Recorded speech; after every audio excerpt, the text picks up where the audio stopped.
गोरखपुर से टिकट मिलने पर सीएम योगी ने पीएम मोदी और पार्टी के राष्ट्रीय अध्यक्ष जेपी नड्डा का आभार जताया। मैं आभारी हूं आदरणीय प्रधानमंत्री जी का, आदरणीय राष्ट्रीय अध्यक्ष जी का और संसदीय बोर्ड का, जिन्होंने मुझे गोरखपुर से भारतीय जनता पार्टी का प्रत्याशी बनाया है।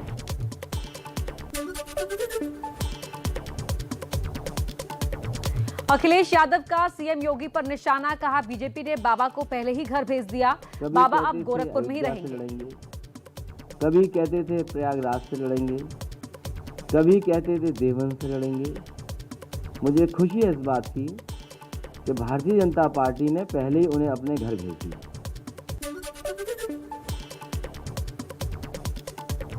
अखिलेश यादव पर योगी आदित्यनाथ का पलटवार, ट्विटर पर लिखा, तुम्हारा क्या होगा बबुआ, तुम ना घर के रहोगे ना घाट के। अखिलेश ने गोरखपुर शहर के विधायक राधा मोहन दास को समाजवादी पार्टी में शामिल होने का दिया ऑफर। राधा मोहन दास की जगह इस बार सीएम योगी लड़ रहे हैं गोरखपुर शहर से चुनाव। चंद्रशेखर आजाद की पार्टी का एसपी से गठबंधन नहीं होगा। चंद्रशेखर ने कहा, अखिलेश यादव दलित समाज का साथ नहीं चाहते। अखिलेश बोले, हम 2 सीट देना चाहते थे, वो तैयार नहीं हुए।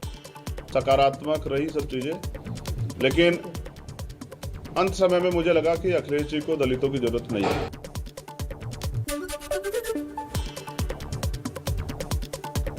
चंद्रशेखर के अखिलेश पर दलित विरोधी होने के आरोप पर ओम प्रकाश राजभर का पलटवार, कहा समय पर नहीं आए चंद्रशेखर और ज्यादा सीटों की कर रहे थे। उनका कहना था कि हमको कम से कम 10-12 सीटें मिले।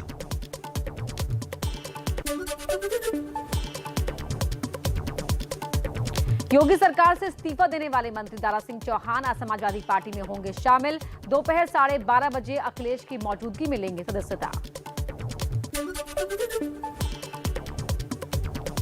बीएसपी ने 53 प्रत्याशियों की पहली लिस्ट जारी की। 13 मुस्लिम उम्मीदवार, मायावती का अखिलेश पर हमला, कहा दलित विरोधी है समाजवादी पार्टी, सिर्फ यादवों का रखा। समाजवादी पार्टी ने दलितों के सरकारी नौकरियों में पदोन्नति को लेकर लाए गए विधेयक को राज्यसभा में फाड़कर फेंक दिया था, तो ये कैसे दलित हितैषी पार्टी हो सकती है। यूपी की कैराना से एसपी उम्मीदवार नाहिद हसन गैंगस्टर एक्ट से जुड़े मामले में 14 दिन की न्यायिक हिरासत में भेजे गए।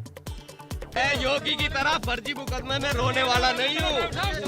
विजय की संघर्ष करेंगे और सच्चाई की जीत होगी।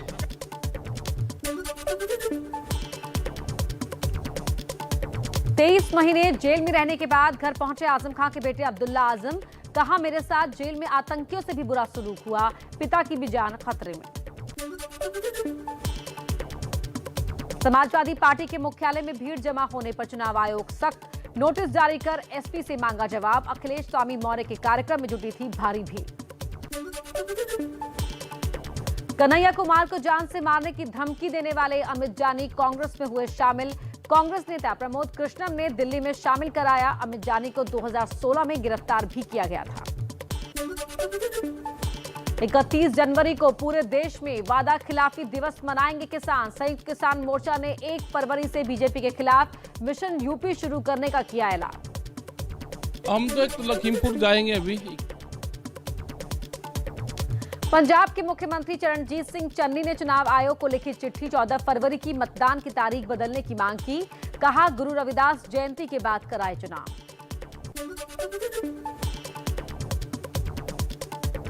पंजाब के लिए कांग्रेस ने 86 उम्मीदवारों की पहली लिस्ट जारी की। सीएम चन्नी चमकौर साहिब से नवजोत सिंह सिद्धू अमृतसर ईस्ट से लड़ेंगे चुनाव। कांग्रेस ने पंजाब के कादिया से प्रताप सिंह बाजवा, जालंधर कैंट से परगट सिंह और सुनील जाखड़ के भतीजे संदीप जाखड़ को अबोहर से दिया टिकट। हरिद्वार धर्म संसद हेट स्पीच मामले में जूना अखाड़े के महामंडलेश्वर नरसिंहानंद महाराज गिरफ्तार। वसीम रिजवी उर्फ जितेंद्र नारायण की पहले ही हो चुकी है गिरफ्तारी। दिल्ली में आज बीजेपी उत्तराखंड कोर ग्रुप की अहम बैठक, उम्मीदवारों को लेकर होगी चर्चा। जेपी नड्डा, अमित शाह और उत्तराखंड के सीएम धामी समेत कई नेता मौजूद रहेंगे। उत्तराखंड के मुख्यमंत्री पुष्कर सिंह धामी का ऐलान, बोले खटीमा से ही लड़ूंगा चुनाव। बीजेपी में शामिल हो सकती है उत्तराखंड महिला कांग्रेस की अध्यक्ष सरिता आर्य। कहा, कांग्रेस ने टिकट नहीं दिया तो बीजेपी में जाऊंगी। आर्य ने बीजेपी के चुनाव प्रभारी और केंद्रीय मंत्री प्रहलाद जोशी से मुलाकात की। हरिद्वार में एसटीएफ ने 4 करोड़ 47 लाख कीमत के पुरानी नोट पकड़े हैं। 7 लोग गिरफ्तार किए गए। चुनाव में मनी लॉन्ड्रिंग का शक। अरविंद केजरीवाल के गोवा दौरे का आज दूसरा दिन। घर घर प्रचार अभियान की शुरुआत की। आज सुबह 11 बजे करेंगे प्रेस कॉन्फ्रेंस। यूपी समेत सभी 5 चुनावी राज्यों में रैलियों और रोड शो पर 22 जनवरी तक जारी रहेगी रोक। पार्टियों को 300 लोगों या 50% हॉल की क्षमता के साथ इंडोर कार्यक्रम करने की मंजूरी मिली। देश में टीकाकरण अभियान को 1 साल पूरा। अब तक लग चुकी है 157 करोड़ से ज्यादा टीके की डोजेस। महाराष्ट्र में कोरोना को लेकर चौंकाने वाला रिसर्च। स्वास्थ्य विभाग के मुताबिक 4200 से अधिक नमूनों की जांच में 68% केस डेल्टा वेरिएंट के निकले, जबकि ओमिक्रॉन से सिर्फ 32% मरीज संक्रमित।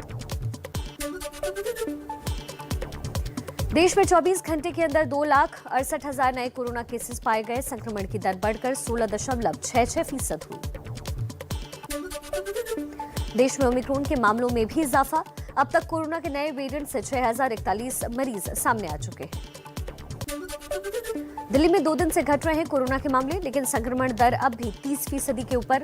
पिछले 24 घंटे में 20,000 से ज्यादा नए मरीज मिले। 30 लोगों की मौत भी हुई। दिल्ली में वीकेंड कर्फ्यू को लेकर पुलिस की सख्ती। बिना पास वाले लोगों के काटे जा रहे हैं चालान।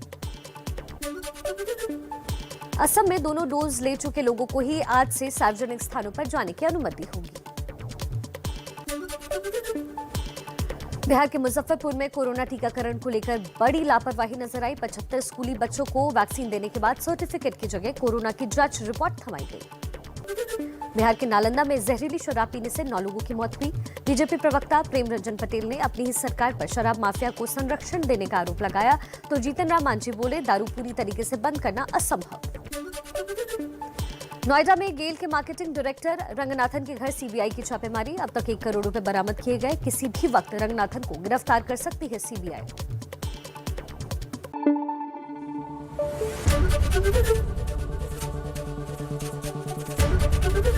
एबीपी न्यूज आपको रखे आगे।